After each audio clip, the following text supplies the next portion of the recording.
जैसे फसल बोएं तो घास अपने आप पैदा होती, ठीक इसी तरह कोई भी माता पिता सिर्फ बच्चे पैदा करने के लिए सेक्स नहीं करता, बल्कि कई बार माता पिता के सेक्स का परिणाम बच्चे होते। अगर माता पिता का मूड ना बनता तो बच्चा कभी ना पैदा होता। सारी उम्र माता पिता एहसान जताते कि हमने तुम्हें पाला पोसा पढ़ाया लिखाया, पर अगर सोचा जाए तो कोई किसी के लिए कुछ नहीं करता और ना ही कर सकता जब तक उसका अपना स्वार्थ ना हो।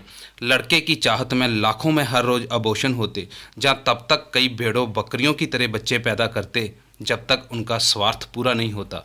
हर माँ बाप यही सोचकर बच्चे पैदा करता कि कल को बच्चे उनका नाम रोशन करे और बुढ़ापे का सहारा बने।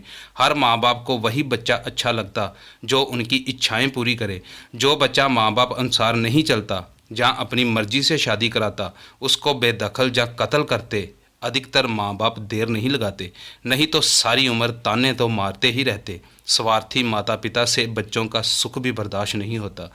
बच्चे पैदा करके माँ बाप ने बच्चों पर कोई एहसान नहीं किया, बल्कि जनसंख्या धमाका करके बच्चों के जीने में रुकावटें ही डाली। अंधी पैदावार कारण ही आज हर फील्ड में लाखों में कंपटीशन, बेरोजगारी, आत्महत्या, गरीबी। माँ बाप ने स्वार्थ कारण बच्चों को जन्म तो दिया, पर विरासत में दी मुर्दा जिंदगी। खबरें पढ़कर देख लो, कई बार तो स्वार्थी पिता अपनी लड़की का भी बलात्कार कर देता। बाहर के चक्कर में तो कई माता पिता लड़कियों का मुंह मांगा मूल्य वसूलते और कब्र में पड़ी टांगों वाले के साथ भी शादी कर देते। आइलेट्स में अच्छे बैंड लेने वाली लड़की को अपनी बहू बनाने के लिए लोग लाखों करोड़ों में बोली लगाते। यहाँ तक कि बाहर जाने के लालच में तो लोग अपनी माँओं बहनों का भी सौदा कर देते, जहाँ फिर अपने आप बिक जाते। ज़रूरतें पूरी ना होने पर बच्चे भी अक्सर माँ बाप को दोष देते कि अगर ज़रूरतें पूरी नहीं थी कर सकते तो हमें पैदा करने की बेवकूफ़ी क्यों की। माता पिता को इग्नोर करना या घर से बाहर निकालना तो ऐसे बच्चों के लिए बहुत आम बात।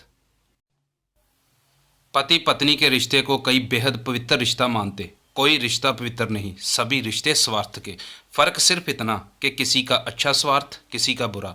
सृष्टि का जन्म और दुनिया का सारा विकास भी स्वार्थ से हुआ। बिना स्वार्थ के कोई जी भी नहीं सकता।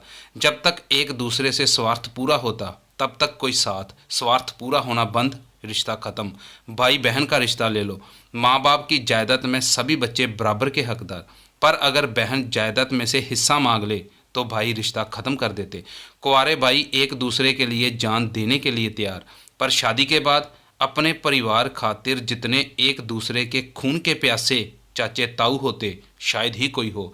हर रिश्तेदार दूसरे रिश्तेदार का तमाशा देखने को तैयार बैठा। हर खुशी के अवसर पर कोई ना कोई ऐसा रिश्तेदार जरूर होता जो अपने स्वार्थ के लिए रंग में भंग डालने से पीछे नहीं हटता। हर एक को सिर्फ वही इंसान अच्छा लगता जो उनकी चापलूसी या जी हुजूरी करता, जहाँ फिर जिसके साथ विचार मेल खाए, जिसके साथ तकरार हो, उसे कोई पसंद नहीं करता। दुनिया में कोई ऐसा इंसान नहीं जिसने गैर पुरुष या स्त्री के साथ रंगरलियां मनाने के बारे न सोचा हो। वह अलग बात कि उसको अवसर न मिला हो। अगर कोई अवसर मिलने के बावजूद भी पीछे हटा तो सिर्फ अपने स्वार्थ कारण। फ्री में खंडों ब्रह्मंडों की सैर कराकर तो अधिकतर भाभियां जमीन जायदाद के लिए देवर जेठों को सारी उम्र अपनी सलवार के नाड़े के साथ बांध कर रखती। स्वार्थी एक दूसरे के नज़दीक लाता, स्वार्थी दूर करता। स्वार्थ कारण ही शादी होती, स्वार्थ कारण ही तलाक। स्वार्थी इंसान को दानी बनाता, स्वार्थी कंजूस। स्वार्थी एक धर्म को दूसरे धर्म के साथ लड़ाता और आदमी को हैवान बनाता। स्वार्थ से भरा मन कोई रिश्ता नहीं निभा सकता। स्वार्थ से ऊपर उठो, इंसान बनो। हर एक के साथ स्वार्थ का नहीं, प्यार का रिश्ता रखो। हर रिश्ते में से फूलों की तरह महक मिलेगी।